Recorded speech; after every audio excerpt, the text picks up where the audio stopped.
When you and I first met, you told me that you had been at this for 10 years, about 10 years. So, '07, can you describe for me what program existed before '07, how something like the Nimitz would have been handled, Sure. where it goes, and how it became different under ATIP and BASS? Sure. So I think what ATIP accomplished, starting in '07 with my predecessor, keep in mind I came in 2008 and I really didn't take over until about 2010. What they were successful doing at a very early time, to include the efforts of Harry Reid and the other senators, was to be able to create a single belly button residing at a relatively senior level that allowed all the disparate pieces of information to come to a single location. That hadn't been done before. So when you had an incident like the Nimitz, you had unfortunately an opportunity for information to kind of get lost in the white noise, right? Someone might report something here, there might be a video there that gets locked away in some safe, never to be seen again. Not necessarily deliberately trying to hide information, but let's face it, the Navy is a big organization. The Air Force is a huge organization. DoD even bigger, right? So, And it does no one any good to make a big fuss about this, their career. well, of course it does. There's a huge amount of stigma associated with this too. These are individuals who have top secret clearances. They're in charge, as I said before, of multi-million-dollar weapon platforms. In fact, they're trusted to fly live munitions over American cities and fight wars on behalf of us as the American taxpayer. And yet there's this stigma that if they report something that maybe seems a little bit maybe on the side here, maybe that's not very definable, then that causes people potentially to put their flight status in jeopardy, people to question maybe their mental stability, and a whole bunch of negative consequences that result from someone just trying to do the right thing. Look, you go into any major metropolitan area, you go on, ride the metro or the subway, and it says, or any airport, see something, say something, right? If it's suspicious, report it. Hey, I don't care if I see a luggage there that's been abandoned, I'm going to go ahead, or a bag, I'm going to report it anyways, or even a McDonald's bag, I'm going to report it. And yet, in the Department of Defense, it's the exact opposite. In fact, unless you know what it is, don't say anything.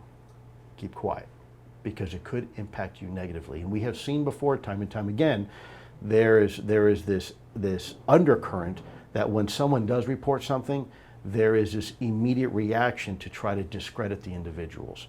Not only to our pilots, I have personally experienced it over the last 3 months. It becomes pretty visceral at times. And so pilots who are good patriots, either men and women that are on our front lines, that serve their country silently and they serve it proudly, yet they can't report what they're seeing. And why is that? Again, because it's not well defined, because it doesn't have a Russian star on the tail, it doesn't have a tail number. They can't report it. So Nimitz is an example. I mean, there's a fairly dramatic incident, well documented, that gets stuffed in a drawer somewhere. And absolutely. And it doesn't get studied Right. until ATIP gets, right. You guys get up and running. Right, and I think there's many instances. People say, oh, the Nimitz incident. Well, that's one that people know of, because that's the one that has been on social media and is fairly common right now in the public sphere.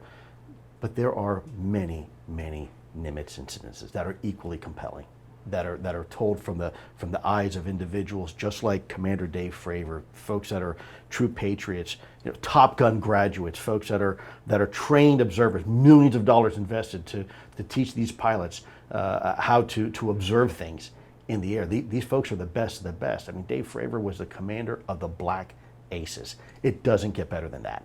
And yet when he tells you he's seen something go from a near hover or something that is over the water going at 450 knots and all of a sudden takes off over the horizon in 2 seconds, you better believe what he's telling you he's seen. And by the way, that's backed up by 3 other individuals that were also on that same flight in 2 aircraft. And then later by the radar operators, and then later by 2 more F-18s afterwards. So I think people need to really look at this. Let the data speak for itself. Let the information we receive from electro-optical data and electromechanical mechanisms be the tool in which we can look and compare what the eyewitness testimony is saying, and compare that to what we are seeing in the actual collection capabilities that we have as a country. Keep in mind, we have equipment, without going into a lot of detail, that is designed to tell you as a pilot very quickly what you're looking at 50 miles away. Is it a drone? Is it a missile? Is it an aircraft? What the heck is it? And not only what is it, where it was built, and who built it, and who owns it, right? We pay a lot of taxpayer money for these capabilities. And when the equipment that we have, whether it's on our aircraft and it's coming from our boats and sometimes from other capabilities, is all coming up with a zero. It frustrates me because people say, well, that's just IR glare. That's IR fuzz, you know, or that's an atmospheric condition. A bug on the windshield. Right, I said, look, atmospheric conditions you cannot lock a radar onto. So I'm sorry, it's not atmospheric. And yeah, you know, IR fuzz, we have capabilities. Again, I can't go into detail because some of it gets sensitive very quickly, but we know if it's IR fuzz. We know ahead of time what it is, if it is truly some sort of IR heat glare. That's not what we're seeing here. And people will say, well, you know, the video is very short, you don't know what you're looking at. Well, that's true. The reason why some of these videos are short is because we have to protect sources and methods in the Department of Defense. And it's quite possible that within a few seconds after that portion that people see, the conversation becomes classified. So it's not that, oh, there's just a short snippet and the government's trying to fool us and that's why the video is very short. The video is short probably because what happens afterwards is classified. So we can't talk about classified information. The Tic Tac in that incident, that's not Russian, that's not Chinese, it's not ours, right?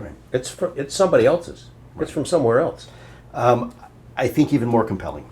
Look, if this was a Tic Tac that we saw in 2004, that would have been extremely advanced technology and capabilities for 2004. I think everybody would agree. It's extreme. It is considered extreme exotic technology today, let alone in 2004. But these observations match with previous observations going well before that.